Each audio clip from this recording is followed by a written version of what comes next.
বিসমিল্লাহির রহমানির রহিম ওয়াল আসর ইন্নাল ইনসানা লাফি খুসর।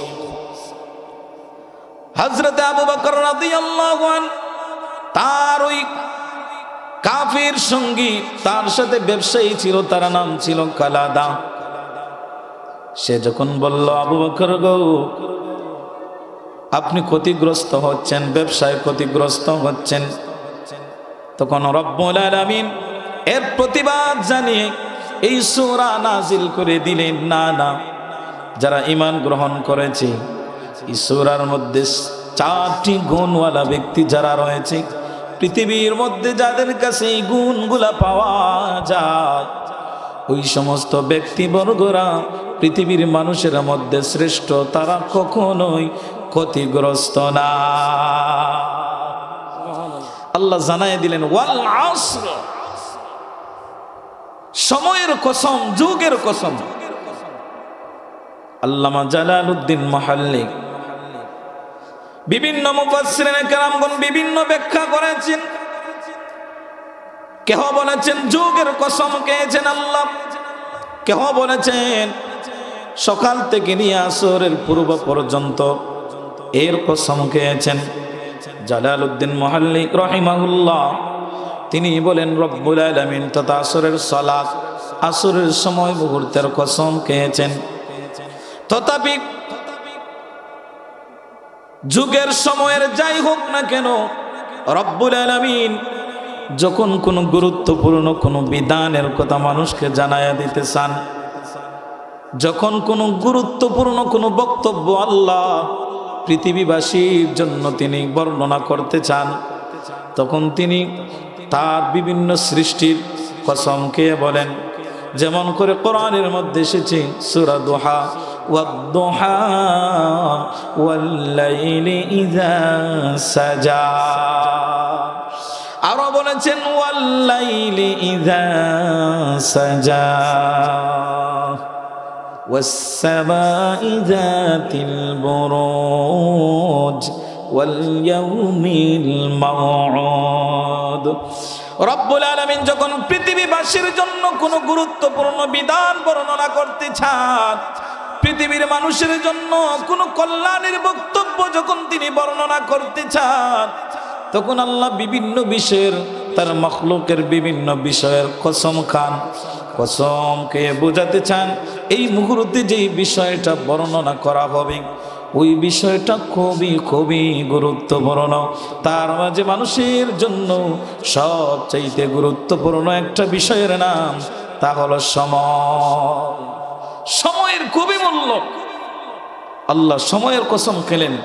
সময়ের যে কত মূল্য, যেটা ব্যাখ্যা করে বোঝানোর নয়, সকলেই জানে। সময় যখন ফুরিয়ে যায়, সময় ফুরিয়ে গেলে ওই সময় আর ফিরে আসে না।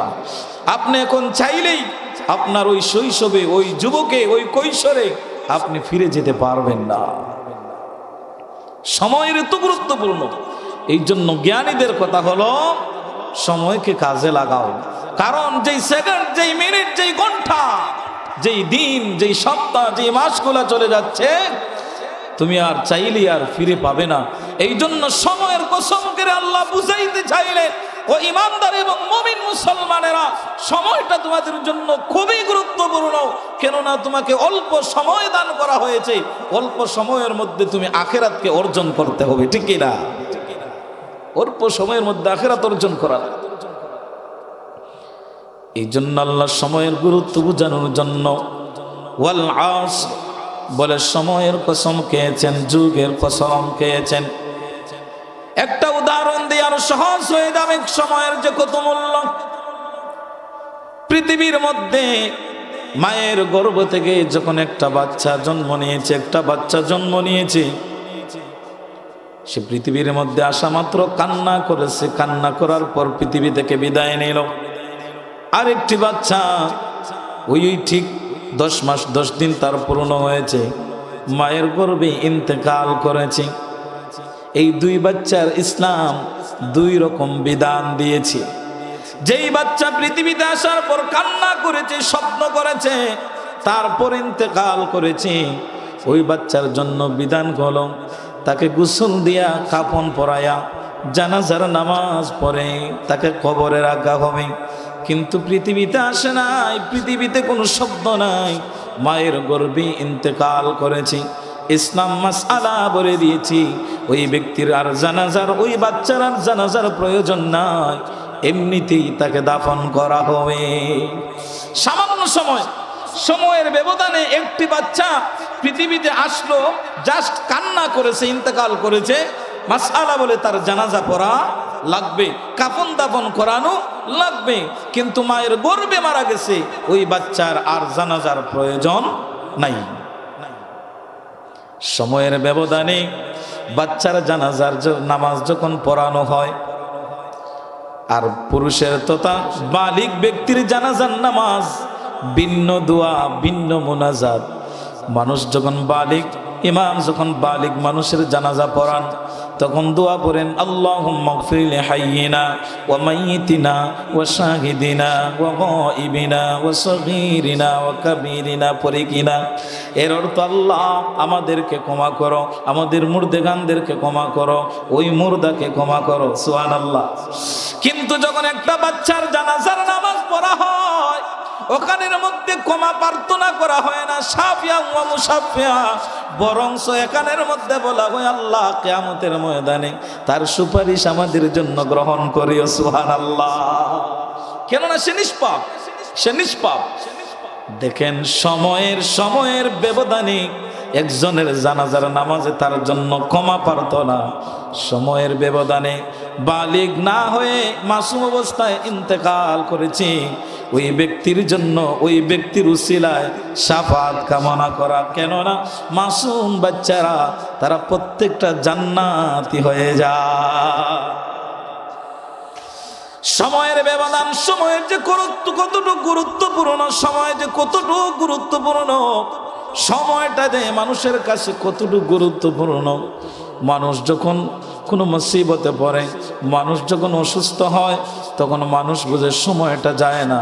মানুষের যখন অন্তিম সময় চলে আসবে, তখন আল্লাহকে বলবে হাত্তা ইযা জাআ আহাদাহুমুল মাউত ক্বালা রাব্বিরজিউন।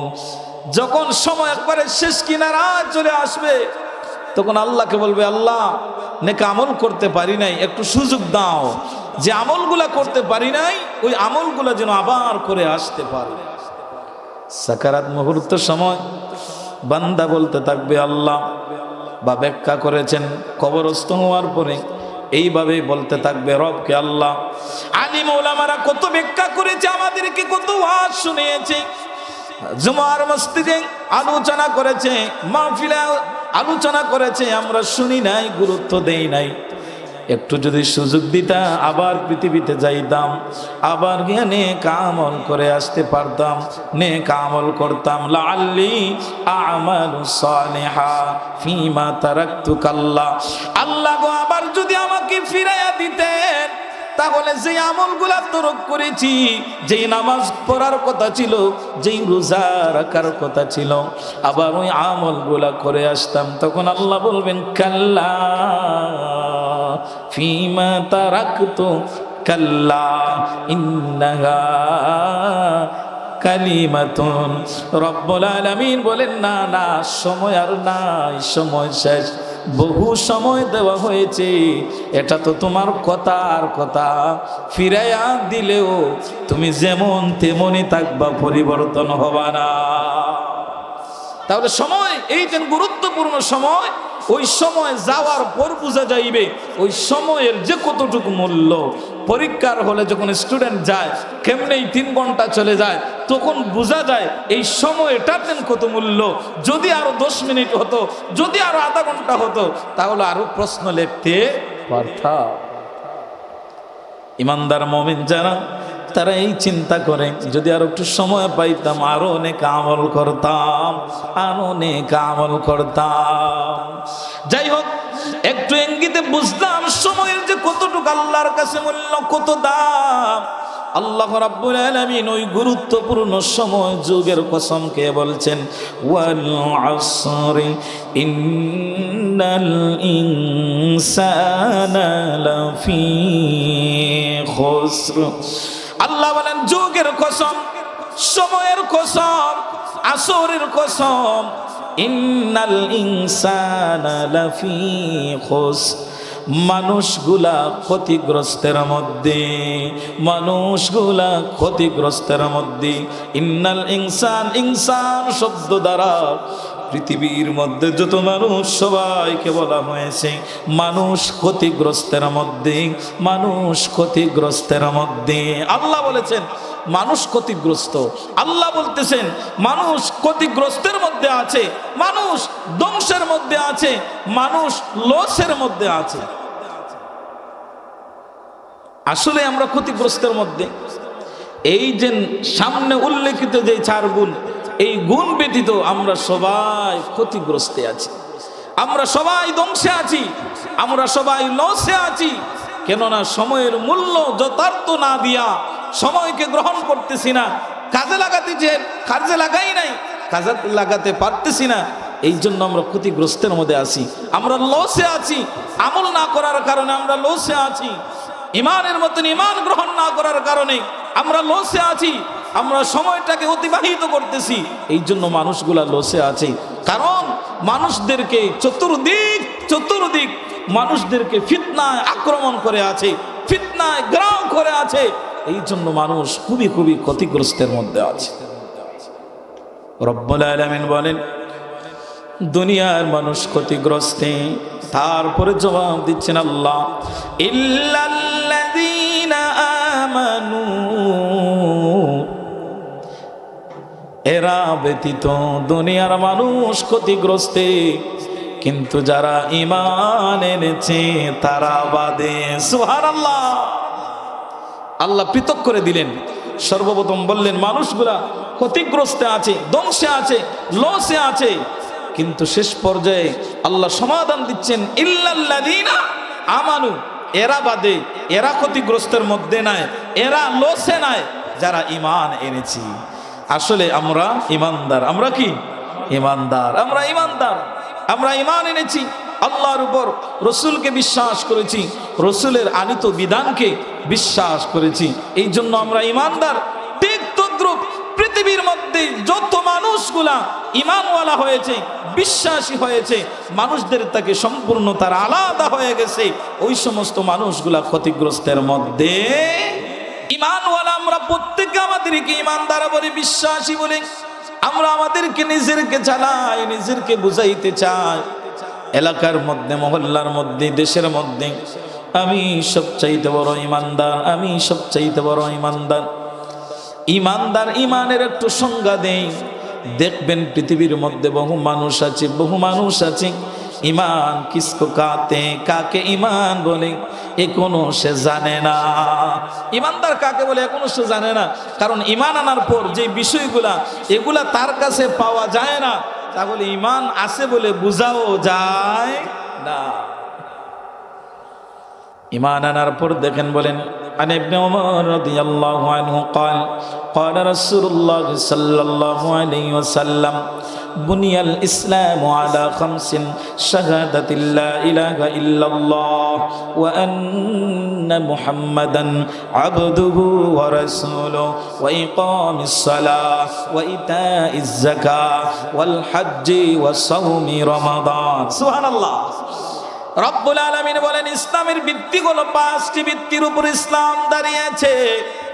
আন ইবনে ওমর রাদিয়াল্লাহু আনহু থেকে বর্ণনা, 1 নাম্বার হলো শাহাদাতিল্লা ইলাহা ইল্লাল্লাহ ওয়া আন্না মুহাম্মাদান আবদুহু ওয়া রাসূলুহু, যারা সাক্ষ্য দিয়েছে আল্লাহ ছাড়া কোনো ইলাহ নাই, আল্লাহ ছাড়া কোনো মাবুদ নাই, ওয়া আন্না মুহাম্মাদান আবদুহু ওয়া রাসূলুহু, আর সাক্ষ্য দিয়েছে মুহাম্মদ সাল্লাল্লাহু আলাইহি ওয়াসাল্লাম আল্লাহ তাআলার বান্দা ও রাসূল।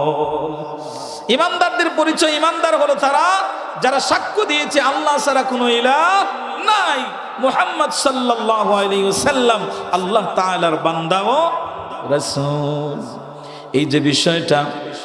এই যে বিষয়টা প্রথম নম্বরে হলো ঈমান। তারপর ঈমানকে প্রচার করা লাগবে, প্রকাশ করা লাগবে কি দিয়া? ওয়া ইকামিস সালাহ, নামাজ দিয়া, নামাজ প্রতিষ্ঠা করা। অতএব যারা ঈমানওয়ালা, যারা ঈমানদার, তাদের কাছে নামাজ আছে না নাই? ওয়া ইতাইজ যাকাত, ঈমানদার যারা তারা যাকাত দিবে। ওয়াল হজ্জি, আর যাদের ক্ষমতা আছে, যাদের অর্থ আছে, তারা হজ করবে। ওয়া সাওমি রমাদান, আর রমজানের রোজা রাখবে। ঠিক কি না? এই যে পাঁচটা বিষয়, ঈমান, তারপরে নামাজ, তারপরে যাকাত, হজ, রমাদান। এই যে সামনে আসছে কি মাস? রমজান মাস সামনে আসছে। রমজান মাস, এই যে রমজান মাস আসছে, গিয়ে দেখেন বহু মানুষের জন্য একটা খাল হইয়া দাঁড়ায় রয়ে। আত্মাকে চিন্তা আরম্ভ করলিছে আমার লাগে বিপদ আইও। ঠিক কিনা? আত্মাকে চিন্তা করে আমার লাগে বিপদ আইও, রোজা ছাড়া লাগবে। কিভাবে রোজা রাখবো? বউরে পর্যন্ত মারবো, যদি রান্না করিয়া তো না, উপায়ও নাই। যত যায় ঝামেলা দেখবা রমজান ইয়া নাজিল হইব। এই যেন রমাদান মাস, এটা হলো ঈমানের পরিচয়। রব্বুল আলামিন এই যে ঈমানের পরিচয় দিচ্ছেন, আল্লাহর নবী বলেন ঈমানের সাক্ষ্য দেওয়া, আল্লাহকে বিশ্বাস করা, নবীকে মানা, তারপরে হলো নামাজ প্রতিষ্ঠা করা, যাকাত দেওয়া, অর্থগুলি হজ্জে যাওয়া, রমজান মাসে রোজা রাখা।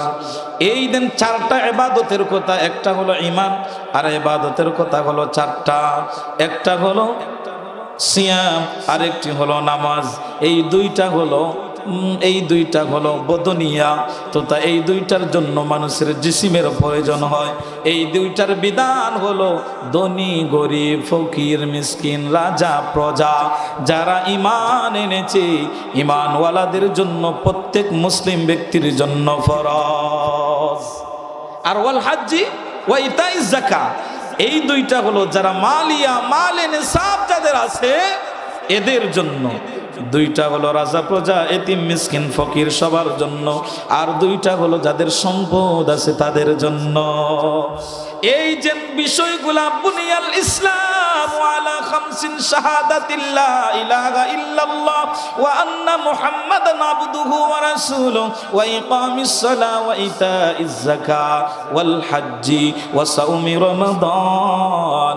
এই যে পাঁচটা বিষয়, ইকরার বিল লিসান, তাসদীক বিল জিনান, আমল বিল আরকান, মুখ দ্বারা স্বীকার করা লাগবে, অন্তর দ্বারাও মানা লাগবে, আমলে পরিণত করা লাগবে, তার নাম হলো ঈমানদার। সুবহানাল্লাহ।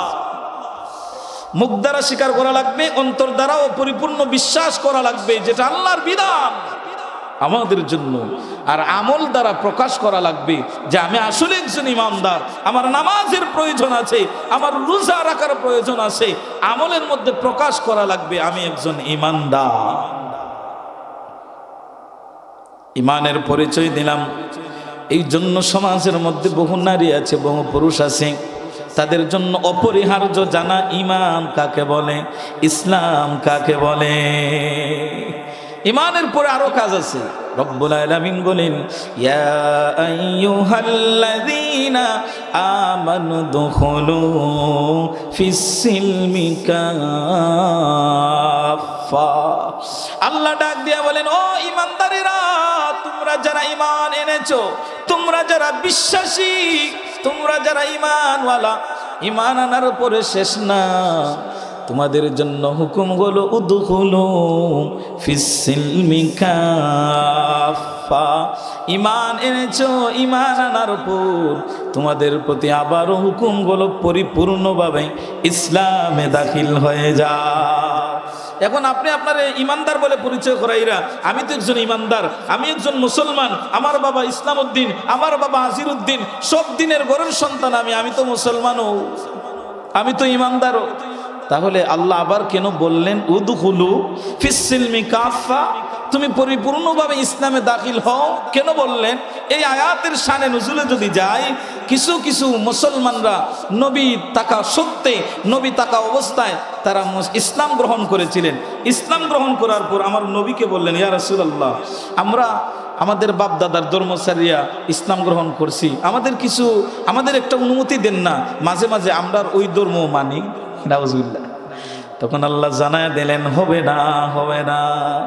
মুসলমান যেই ব্যক্তি হয়ে গেছে, ঈমানওয়ালা যেই ব্যক্তি হয়ে গেছে, ও ঈমানদারেরা, তোমরা যারা ঈমান আনছো, তোমরা যারা বিশ্বাসী হয়ে গেছো, মনে মনে চিন্তা করতেছো আগের যে ফেতরামি, আগের যে আকীদা, আগের যে নষ্টামি, আগের যে বদমাশি, আগের যে কুফরিত্বের মধ্যে আসলায়, আগের যে মূর্তি পূজার মধ্যে আসলায়, আগের যে দেব দেবীর পূজার মধ্যে আসলায়, তোমরা চাও তোমরা আবার তোমাদের বাপ দাদার ধর্মের কাজগুলা করতে। আল্লাহ নিষেধ করে দিয়েছেন, সম্ভব না, হতেই পারে না। কেননা ঈমান যখন এনেছো, পরিপূর্ণ ঈমানদার হও। আর যদি চাও বাপ দাদার কিছু করতা, এটা কখনো ইসলাম মেনে নিবে না। সুবহানাল্লাহ, ইসলাম মেনে নিবে না। দেখবেন আমাদের সমাজে কিছু আদর্শবান শালীনতা দেখায়, সে বুঝাইতে চায় কি, সে বুঝাইতে চায় ইতা হালকা পাতলা কিছু নষ্টামি করা লাগে, হালকা পাতলা কিছু ইতা করতেই হয়, না করলে সমাজ চলবো গেলে। নাউজুবিল্লাহ। কথা কার মানবো? তার মানবো না আল্লাহর মানবো? জোরে বলুন, কার কথা মানবো? তার কথা না আল্লাহর কথা মানতে হবে। তাহলে মুসলমানের সন্তান যদি হয়ে থাকো, তুমি যদি মুসলমান মায়ের সন্তান হয়ে থাকো, তাহলে আধা সাদা নয়, অর্ধেক নয়, পরিপূর্ণ ঈমানে দাখিল হতে হবে, ঠিক কি না? সামান্য করলেই না। এটা হইলে অজুহাত দেখায়, এটা হলো শয়তানের বন্ধু। কার বন্ধু? এই আয়াতের মধ্যে আল্লাহ বলতেছেন, ওয়ালা তাত্তাবিউ খুতুওয়াতিশ শাইতান। ও ঈমানদারেরা, পরিপূর্ণ ঈমানে দাখিল হয়ে যাও, শয়তানের পথ অনুসরণ করিও না। তথাপি ইসলাম যেটাকে সাপোর্ট করে না, দ্বীন যেটাকে সাপোর্ট করে না, ওটা হলো শয়তানের পথ। কার পথ? জোরে বলুন, কার পথ? ইসলাম যেটাকে সাপোর্ট করে না, ওটা হলো শয়তানের পথ। শয়তানের পথে কোনো মুসলিম নারীর সন্তান যেতে পারে না। শয়তানের রাস্তায় কোনো ঈমানওয়ালা মায়ের সন্তান যাইতে পারে না। শয়তানের রাস্তায় কখনো ইসলামওয়ালা বাবার সন্তান যাইতে পারে। ومن يبتغي غير الإسلام دينا فلن يقبل منه وهو في الآخرة من الخاسرين।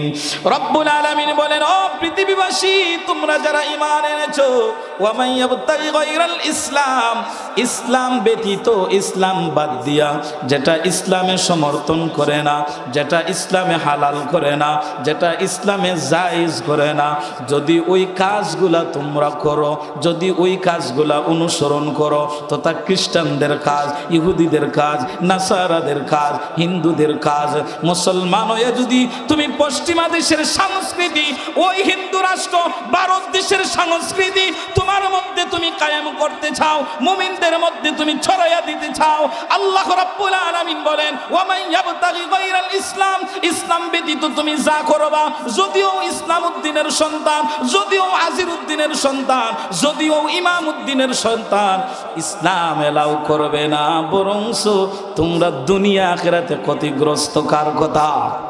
জোরে বলুন, কার কথা? তাহলে আল্লাহর কথা মানবো না মানুষের কথা মানবো? জোরে বলুন, কার কথা মানবো?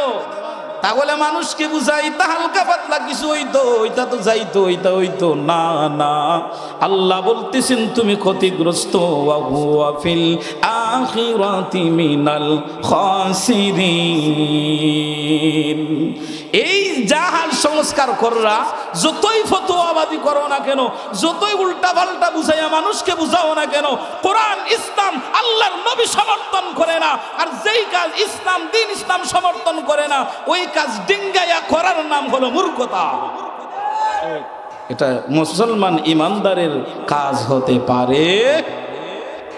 ওয়াজ তো ইতা ওয়াজ হয় না। আজকাল মানুষের ইমান আমল পরিপাটি কিভাবে করা যায়, দ্বীনের রাস্তায় কিভাবে আওয়া যায়, কোরআন হাদিসের কিছু ইলম মানুষকে পৌঁছাইয়ে দেওয়া, ইতা করে না ফুট বাইটুল মাইরা মাইরা দেয় গিয়ে আগামী বছর দাওয়াত যাতে পাওয়া যায়।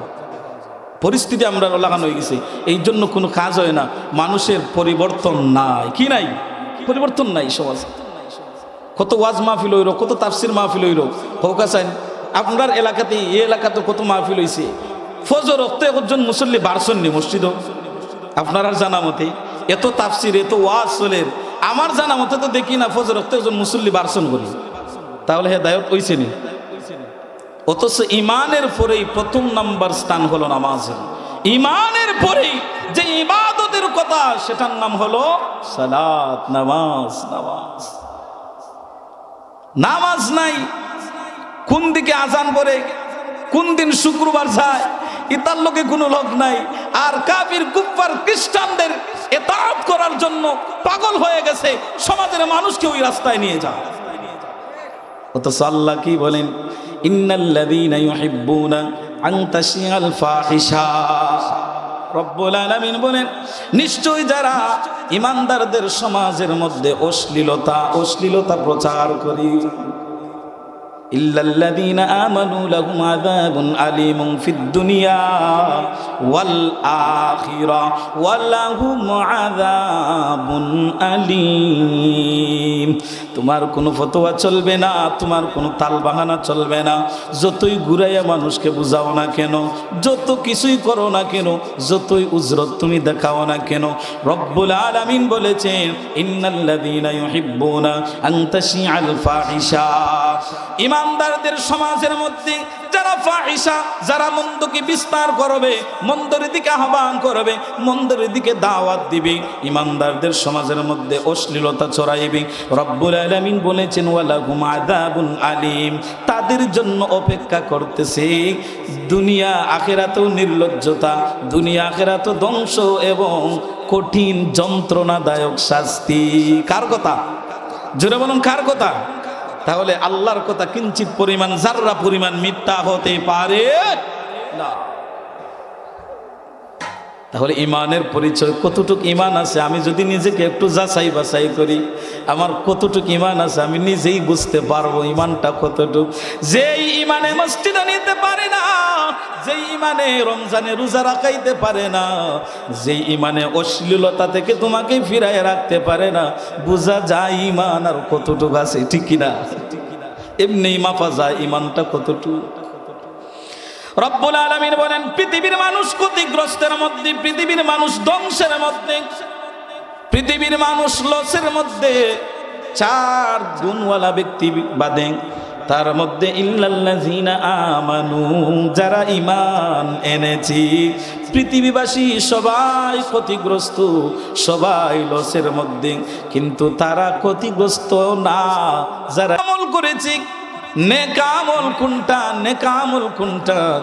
সহজভাবে বলি, বদ আমল থেকে নিজেকে বাঁচাইয়া আল্লাহর বিধি বিধান মেনে নেওয়ার নাম হলো নেক আমল। তথাপি অশ্লীলতা মন্দ বোধ থেকে নিজেকে রক্ষা করে আল্লাহর হুকুমের গণ্ডির ভিতরে নিজের জীবনকে পরিচালনা করা, ওটার নাম হলো নেক আমল। যেমন আল্লাহর আদেশ, ইকামাস সালাহ, নামাজ কায়েম করো, ওয়া ইতাইজ যাকাত, যাকাত প্রদান করো, ওয়াল হজ্জি, হজ করো, ওয়া সাওমি রমাদান, রমজানের রোজা রাখো, তাসবিহ, তাহলিল, কোরআন তেলাওয়াত, দুরূদ শরীফ, এই সমস্ত কিছুর নাম হলো নেক আমল।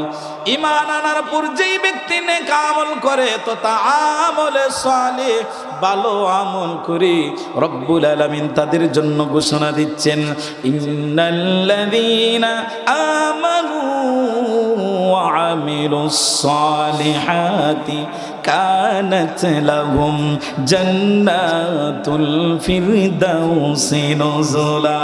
সুবহানাল্লাহ।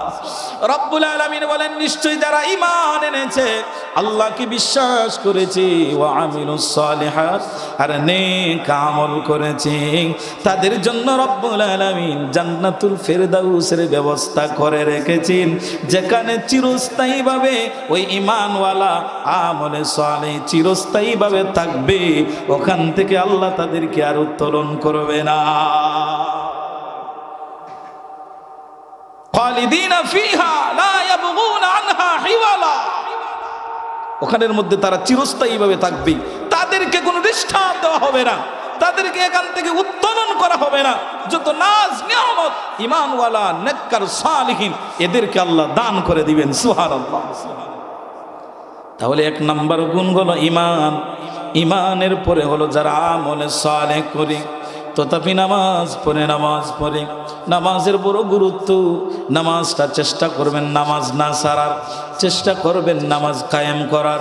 নিজেও নামাজ পড়বা, ফ্যামিলির মানুষকেও নামাজের ওসিয়ত করবা, নামাজের আদেশ করবা, তথাপি পড়তেই হবে যেটা ফরজে আইন। নামাজ যারা পড়ে না নির্ধারিতভাবে তারা জাহান্নামী হবে। কেননা এটা হলো কবিরা গুনাহ, আর কবিরা গুনাহ তাওবা ছাড়া মাফ হয় না, এই জন্য বলি যারা নামাজ পড়ে না, সময় অতিবাহিত হচ্ছে। আমার মনে হয় তাওবা ছাড়া যদি হঠাৎ তোমার ইন্তেকাল হয়ে যায়, তুমি আর তাওবা করলে না, নামাজ ছাড়তে আল্লাহ তোমার অন্তরের মধ্যে এমন মোহর আবৃত করে দিবেন, যেই মোহরের কারণে হতে পারে তুমি গুমরাহ হয়ে মৃত্যুবরণ করবা, হতে পারে তুমি কালিমা বিহীন হয়ে মৃত্যুবরণ করবা। কেননা নামাজ ছাড়তে তুমি কুফুরির দিকে চলে গেছো। অতএব প্রত্যেক কুফুরি মানুষকে জাহান্নামে নিয়ে যায়, ঠিক কিনা? এই জন্য নামাজের গুরুত্ব অতি বেশি, ঈমানের পরে নামাজের গুরুত্ব। সামনে রমজান আসে, এই রমজানে রোজা রাখার চেষ্টা করো। বউকে মারার দরকার নাই, মহিলাদের উপর সদমা পড়ে, ইয়া আল্লাহ ইলাহান খাটাস আসুন, ইতা ফতা খাই আমার লাগে বাত রাখস না, যদি অবস্থা খারাপ হয়ে যাব। ইলাখন ইতিহাসও দেখছি আমি, রমজানও স্ত্রী বাত খেনে রাখছে না, ও তার লাগে খল্লা ফাটাফাটি দেখবা 11 মাস কোন তার খবর নাই, রমজান আইলেই সপ্তাহে ডিফা লইলাই, মায়ের ডাঙ্গা হাঙ্গামা কত ঝামেলাইয়া উপস্থিত হয়ে যায় আমরা সব। এই জন্য রমজানের কদর করা দরকার, এই রমজানে সিয়াম পালন করা দরকার, অতি প্রয়োজন। যেটা ফরজে আইন রাখতে। এক নম্বর ঈমান আনলো, ঈমান আনার পর সে আমল সালিহ করলো, নেক আমল করলো, ভালো আমল করলো। এই জন্য রব্বুল আলামিন বলেন, আল্লাযী খালাকাল মাউতা ওয়াল হায়াতা লিয়াবলুয়াকুম আইয়ুকুম আহসানু আমালা। আল্লাহ বলেন, আমি মানুষদেরকে হায়াত দিয়েছি, জীবন দিয়েছি, মাউত দিব, মাউত আমি সৃষ্টি করে রেখেছি। কেন না লিয়াবলুয়াকুম, আমি তাদেরকে পরীক্ষা করতে চাই, আমি তোমাদেরকে পরীক্ষা করতে চাই। কোন পরীক্ষা? আইয়ুকুম আহসানু আমালা, কারা ভালো আমলের দিকে, নেক আমলের দিকে কারা উত্তম। আমি পরীক্ষা করতে চাই, পরীক্ষা করব। এই জন্য সামান্য সময় দিয়েছি, সামান্য জিন্দেগি নিয়েছি, যাতে আমি পরীক্ষা করতে পারি তোমরা ভালো আমল করো না মন্দ আমল করো, উত্তম আমল করো না মন্দ আমল করো। এই পরীক্ষার জন্য সামান্য সময় তোমাদেরকে দান করেছি। আসলে তো সামান্য সময়, বেশি সময় না। 20 বছরের জিন্দেগি, 30 বছরের জিন্দেগি, 50 বছরের জিন্দেগি বাদে দেখা যায় নাই, 60 বছরের জিন্দেগি বাদে দেখা যায় শেষ। অতএব যতই সময় হয় না কিন্তু মরা লাগবেই। 3 নাম্বার, ওয়াতাওয়াসাউ বিল হক। 3 নাম্বার হলো যারা পরস্পরকে হকের দাওয়াত দেয়। সুবহানাল্লাহ। রব্বুল আলামিন বুঝাইতে চান, ও পৃথিবীর মানুষ সবাই ক্ষতিগ্রস্তের মধ্যে, পৃথিবীর মানুষগুলা ক্ষতিগ্রস্তের মধ্যে। ইল্লাল্লাযীনা আমানু, তারা ব্যতীত যারা ঈমান এনেছে, আর তারা ব্যতীত যারা নেক আমল করেছে। ঈমান এনেছি, নেক আমল করেছি। ওয়া তাওয়াসাউ বিল হক, পরস্পরকে সত্যের দাওয়াত দে, হকের দাওয়াত দে, ভালো কাজের আদেশ দে। নিজেরটা জানছে অন্যকে জানায়। আমার নবী বলেছেন বাল্লিগু আন্নি ওয়ালাউ আয়া, আমার কাছ থেকে যা জানো মানুষের কাছে তা পৌঁছায়া দাও। আমার কাছ থেকে যা জানো মানুষের কাছে পৌঁছাইয়া দাও। এর অর্থ জানাইতে হলে, পৌঁছাইতে হলে বড় আলিমের দায়িত্ব না, শুধু বড় মুফাসসিরের দায়িত্ব না, শুধু ইমামের দায়িত্ব না। আপনি সাধারণ মুসলমান, দ্বীন ইসলাম সম্পর্কে একটা বিষয় আপনি জানছেন, আপনি জানার পর আপনার দায়িত্ব হলো আপনার বিবিকে জানায়া দেওয়া, আপনার সন্তানদেরকে জানায়া দেওয়া, আপনার সাথে যারা আসে বসে উঠে যায়, আপনার সাথে যারা চলাফেরা করে, আপনার বন্ধু বান্ধবকে জানায়া দেওয়া। আপনি যখন কোনো কিছু দ্বীন সম্পর্কে জানলেন, আপনি তাদেরকে জানায়া দিবেন তথা হকের।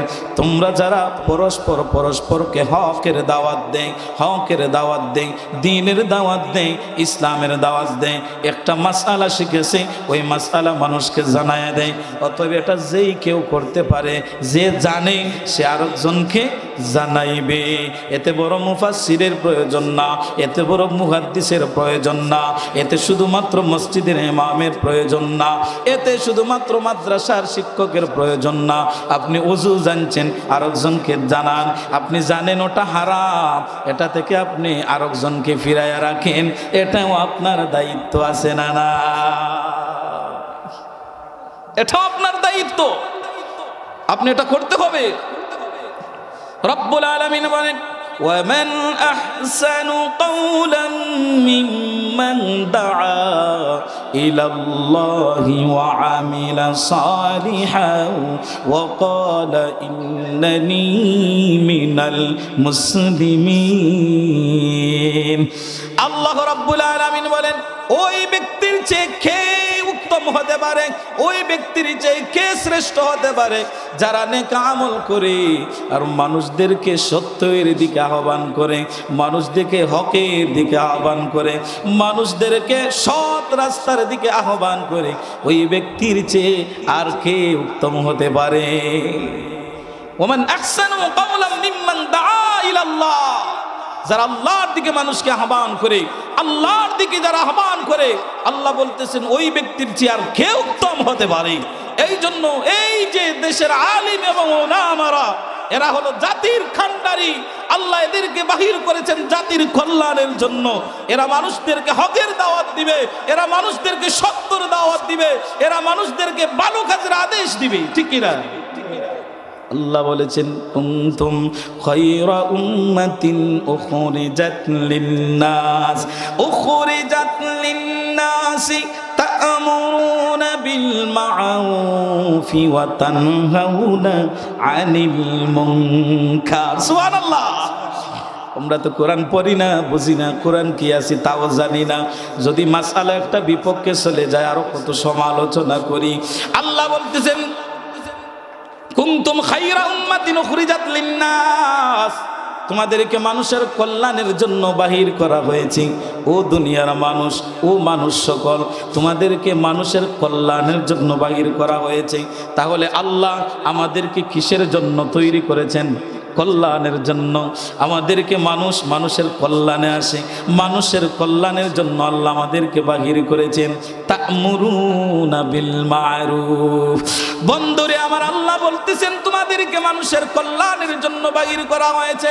এখানে বলেন নাই কুনতুম উখরিজাত আল ইমামু, এখানে বলেন নাই ইমামের কথা, এখানে বলেন নাই মুহাদ্দিসের কথা, এখানে বলেন নাই মাদ্রাসার শিক্ষকের কথা। এখানে বলেছেন তোমাদেরকে, তোমাদের বলতে এখানে সবাই ঢুকে গেছে, মানুষের কল্যাণের জন্য বাহির করা হয়েছে। হতে পারেন আপনি সাধারণ মুসলমান, আপনার সামনে যদি কোনো অন্যায় হয়, আপনার দায়িত্ব হলো ওটাকে বাধা প্রদান করা। ঠিক কিনা?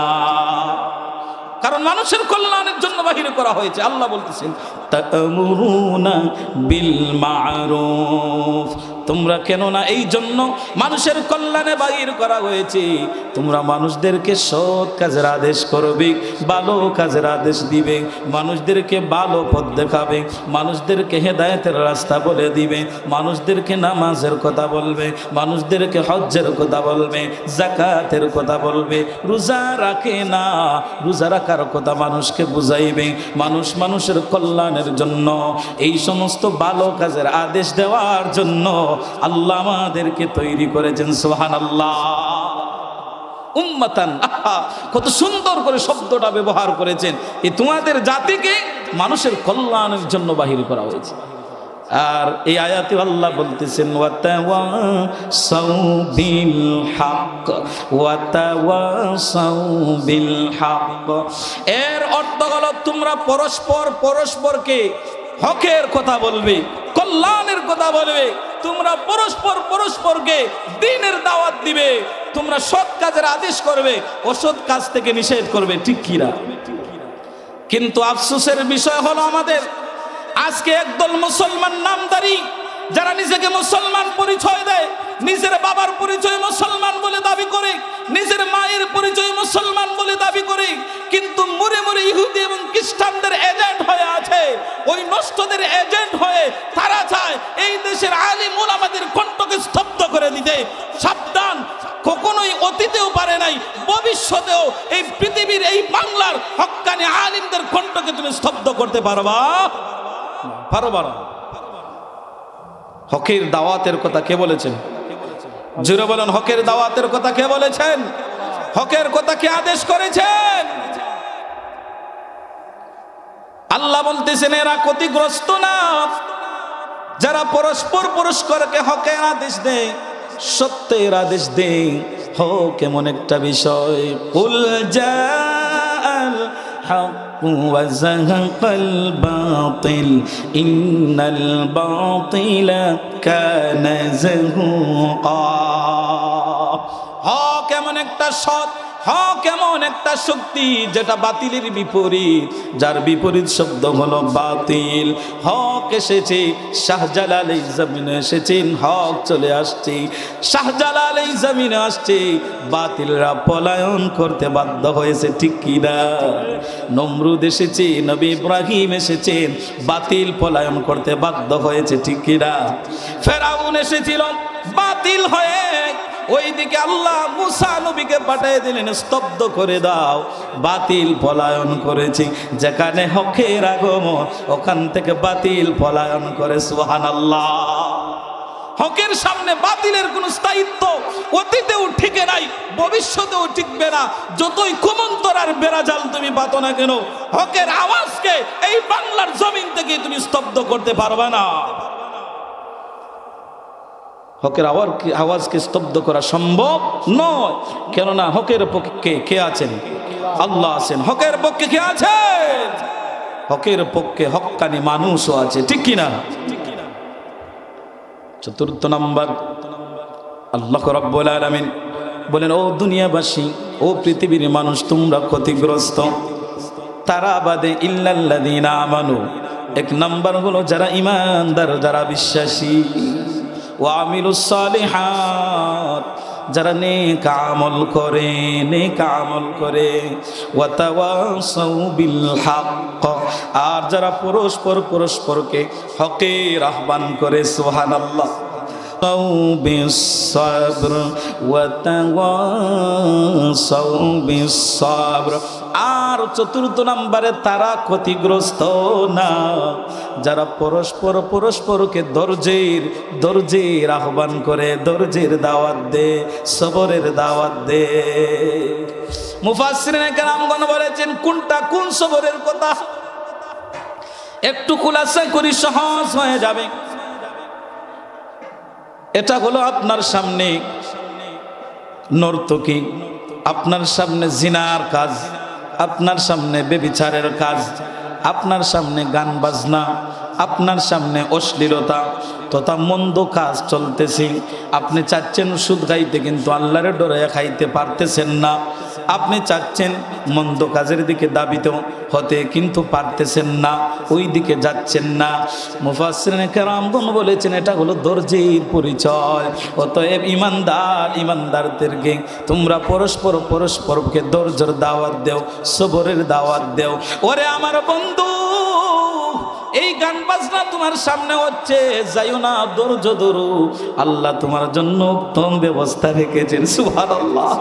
তুমি চাচ্ছ সুদ খাইতে, যাইও না, ধৈর্য ধরো, নিজের মনটাকে থেকে ফিরাও, আল্লাহ তোমার জন্য উত্তম ব্যবস্থা রেখেছেন।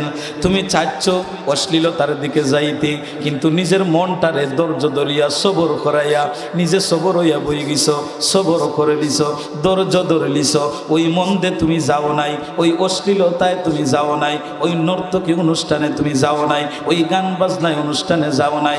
ইমানদার নিজের ধৈর্যের শক্তি দিয়েছে, ধৈর্যের পরিচয় দিয়েছে, নিজে সবর করেছে। চাইলেই যাইতে পারতো কিন্তু যায় না, চাইলেই সুদ খাইতে পারতো কিন্তু খায় না, চাইলেই নামাজ ছাড়তে পারতো কিন্তু ছাড়ে না, চাইলেই রোজা ছাড়তে পারতো কিন্তু নিজে ছাড়ে না। নিজের মনটারে মানাই লিছে, ধৈর্যের সহিত নিজেরে সবর করে লিছে, কেননা আল্লাহ আমার জন্য উত্তম প্রতিদান রেখেছেন। ওরে বন্ধু, এর ব্যাখ্যা হলো, এর অর্থ হলো একে অন্যরে ধৈর্যের দাওয়াত দাও, একে অন্যরে সবরের দাওয়াত দাও। বন্ধুরে ধৈর্য ধর, ধৈর্য ধর, দুনিয়ার অশ্লীলতার মধ্যে তুই যাইস না, দুনিয়ার নষ্টামির মধ্যে তুই যাইস না, দুনিয়ার খারাপ কাজের মধ্যে যাইস না।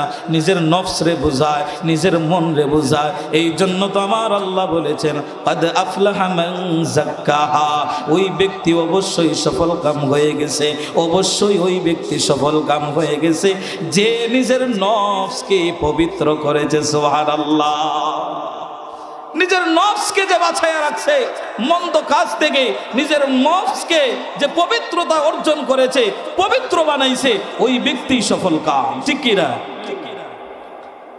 দুনিয়ার সফলতা বড় সফলতা না, দুনিয়ার বিল্ডিং এর নাম সফলতা না, দুনিয়ার বেশি বেশি টাকাওয়ালা সফলতা না, দুনিয়ার ক্ষমতা পাওয়ার নাম সফলতা না, দুনিয়ার মধ্যে বড় বড় বাড়ি তৈরি করা, বড় বড় গাড়ি অর্জন করা, এটা মুমিনের সফলতা না।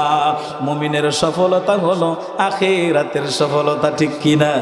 মুমিনের সফলতা হলো আখিরাতের সফলতা। কেননা আমার নবী বলেছেন, আদ-দুনিয়া সিজনুল মুমিন ওয়া জান্নাতুল কাফির, আদ-দুনিয়া সিজনুল মুমিন ওয়া জান্নাতুল কাফির, আদ-দুনিয়া সিজনুল মুমিন ওয়া জান্নাতুল কাফির। আমার নবী বলেছেন, এই দুনিয়াটা মুমিনের জন্য জেলখানা, এই দুনিয়াটা মুমিনদের জন্য কষ্টের জায়গা, কাফিরদের জন্য দুনিয়াটা জান্নাত। কেননা মুমিন চাইলেই পাপাচারে যাইতে পারে না, মুমিন চাইলেই অশ্লীলতায় যাইতে পারে না, মুমিন চাইলেই নামাজ ছাড়তে পারে না, মুমিন চাইলেই রোজা ছাড়তে পারে না, তথাপি মুমিন চাইলেই মন্দ কাজে যাইতে পারে না। অতএব মুমিন নিজের ইচ্ছায় চলে না, কার ইচ্ছায় চলে? জুড়ে বলুন, কার ইচ্ছায় চলে? মুমিন যেহেতু আল্লাহর ইচ্ছায় চলি, এই জন্য তারা আল্লাহর সীমা রেখায় যায় না, মনে অনেক কিছু চায়, তার উপরে ওই স্থানে যায় না, সে বন্দি। এই জন্য এটা মুমিনের জন্য জেলখানা। কেননা মুমিন চলে আল্লাহর ইচ্ছায়। সুবহানাল্লাহ। কাফিরদের জন্য জান্নাত, কারণ তার লাগি কোনো বিধান নাই, মনে যা আছে তাই করো, মনে যায় আসে তাই করে, মনে যা চায় তাই করে। এই জন্য মুমিন এবং কাফিরের মধ্যে পার্থক্য হলো, মুমিন নামাজ পড়ে, কাফির নামাজ পড়ে না। মুমিন অশ্লীলতাকে নিজেকে বাঁচায়, কাফির অশ্লীলতাকে নিজেকে বাঁচায় না। কারণ কাফিররা তার আল্লাহর ইচ্ছায় চলে না, তার নিজের মনে যা চায় তার মনের ইচ্ছায় চলে। এই জন্য তারার লাগে দুনিয়ার জান্নাত। আল্লাহ তারারও দিশন বলে তোরার লাগে দুনিয়াই বেলা। ফেরাউনে রাত্রি গভীরে তার মাথা নিচে দিয়া, পা উপরে দিয়া কইতো, আল্লাহ আমাকে যদি আমার প্রজারা রব বলে আমার ভালো লাগে, আমি কিন্তু জানি তুমি রব। আল্লাহ আমি জানি তুমি রব, কিন্তু আমার প্রজারা আমাকে রব বললে ভালো লাগে, এই জন্য দুনিয়ার রাজত্ব আমাকে দিলাও, তারা আমাকে রব বলুক, আমাকে রব বলুক, আর আখেরাতে যা দিবার আপনি দিবা। নাউজুবিল্লাহ। আখেরাতে যে তা ওইবার হইব না, দুনিয়াতে আমার রব এটা তো আমার ভালো লাগে, মানুষ আমাকে রব কয়, এটা আমার কাছে ভালো লাগে, আখিরাতে যা দিবার দিবাই নেই। এই রকম ফেরাউন মার্কা বহু মানুষ আছে যারা আখিরাত চায় না, কই দুনিয়াতে যা করার করি না, আখিরাত আমার দরকার নাই। যাও বুঝবাই অবস্থা কিতা হয়। ওখানে লিডারিয়ার ক্যাডারি চলতো না, ঠিকই না? ওখানে টাকার বিল্ডিং চলতো না, বাহাদুরি চলতো না। ওখানে ইমান আমল, ইমান আমল, ইমান আমল ছাড়া ওখানে বাঁচার কোনো পন্থা নাই। ইমান আছি, আমল ভালো আছি, বাঁচা সম্ভব না। হয়তো দুনিয়ার টাকা, দুনিয়ার বিল্ডিং, দুনিয়ার বাহাদুরি, দুনিয়ার ক্ষমতা দুনিয়াতেই মানুষকে বাঁচাইতে পারে না। দেখেন না, পলায়ন করছে ইন্ডিয়ায়, বাঁচাইতে পারছেনি? দুনিয়ার কোনো ক্ষমতায় বাঁচাইতে পারছেনি? না না, দুনিয়ার ক্ষমতায় তোমাকে রক্ষা করতে পারবে না। দুনিয়ার ক্ষমতায় তোমাকে নির্লজ্জের দিকে, লজ্জাজনক, অপমানজনক রাস্তার দিকে তোমাকে নিয়ে যাবে। দুনিয়ার ক্ষমতা তোমাকে রক্ষা করতে পারবে না। সাবধান হও, এখনো সময় আছে, সাবধান। তাহলে শেষ ফিনিশিং হলো আজকের এই বক্তব্যের কারণে আমরা চেষ্টা করি চারটা বিষয় আমল করার। কেননা আমার আল্লাহ, যেখানে আল্লাহ বলেছেন দুনিয়ার মানুষ ক্ষতিগ্রস্ত, বলেন তো আর কি কোনো পৃথিবীর কোনো শক্তি মানুষকে লাভবান বানাইতে পারবো নাকি? না না, যেখানে আল্লাহ বলেছেন ক্ষতিগ্রস্ত মানুষেরা, দুনিয়ার কোনো শক্তি ওই মানুষগুলাকে আর লাভবান বানাইতে পারবে না। কিন্তু আল্লাহ আলাদা করে দিলেন, পৃথক করে দিলেন। ও দুনিয়ার মানুষ, ও ইমানদারেরা, আমি আল্লাহ ঘোষণা দিচ্ছি, তোমরা ক্ষতিগ্রস্ত হবে না। যদি চারটা গুণ তোমাদের কাছে থাকে, চারটা বিষয় যদি তোমরা আমল করতে পারো, তোমরা ক্ষতিগ্রস্ত হবে না। আবার ওর রিপ্লাই দেই মনে থাকার জন্য। চারটার মধ্যে প্রথম নাম্বার হলো ইমান। ইমান, ইমান, ইমান যারা গ্রহণ করেছে, ইমানের মতন ইমানওয়ালা যারা হয়ে গেছে, এরা ক্ষতিগ্রস্ত না। দুনিয়ার মানুষের চেয়ে আলাদা, স্পেশালিস্ট তাদের অবস্থান। সুবহানাল্লাহ। আর দুই নাম্বার হলো ওয়ামিরুস সালিহাত, নেক আমল, নেক আমল। বন্ধুরে, যতই কষ্ট হোক না কেন, ধৈর্যের সহিত সবর করে নেক আমল করো, নেক আমল করো। কেননা তোমার সাথী হবে নেক আমল, তোমার অন্ধকার কবরের বাতি হবে নেক আমল, কবরের সাহায্যকারী হবে নেক আমল, সিরাতের সাহায্যকারী হবে নেক আমল, মিজানের সাহায্যকারী হবে নেক আমল, তোমাকে জান্নাতে পৌঁছাইয়া দিতে তোমার সাহায্যকারী হবে নেক আমল। যতটুকু সম্ভব নেক আমল করো, যতটুকু সম্ভব নেক আমল করো। আর বদামল ছেড়ে দাও, বদামল ছেড়ে দাও। মাসলারে ঘুরাইয়া ফিরাইয়া যতই করো না কেন কাজ হবে না, আল্লাহর বিধান থেকে তুমি বাঁচতে পারবে না। এই জন্য নেক আমল করো। তিন নাম্বার, মানুষকে হকের দাওয়াত দাও। তুমি যা জানো মানুষকে জানাও, মানুষকে মন্দ থেকে ফিরাইয়া রাখো, মানুষদেরকে ভালো কাজের আদেশ দাও। তথাপি আল্লাহ অর্ডার করছেন তোমাদেরকে পরস্পরকে হকের দাওয়াত দিতে। তারপরে রব্বুল আলামিন বলেন, তোমরা ধৈর্যের সহিত নেক আমল করো, সবরের সহিত নেক আমল করো। ওই যে রমজান আসছে, চাইলেই বান্দা খাইতে পারে কিন্তু খায় না, ধৈর্য ধরে আছে। সামনে খাবার চাইলেই খাইতে পারে, খায় না, কারণ আল্লাহর ভয়ে বসে আছে, আল্লাহর ওয়ার্ডারে বসে আছে। এটা হলো ধৈর্যের পরিচয়, এটা হলো সবরের পরিচয়, এটা হলো ধৈর্যের পরিচয়, এটা হলো সবরের প্রয়োজন। এই জন্য রে বন্ধু, ধৈর্য এবং সবরের সহিত নেক আমল করো। আর মানুষকে পরস্পরকে ধৈর্যের আহ্বান করো। ইনশাআল্লাহ তোমরা ক্ষতিগ্রস্ত হবে না। আল্লাহ যেন আমাদের সবাইকে আমল করার তৌফিক দেন, বলেন আমিন। ওয়া মা আলাইনা ইল্লাল বালাগ।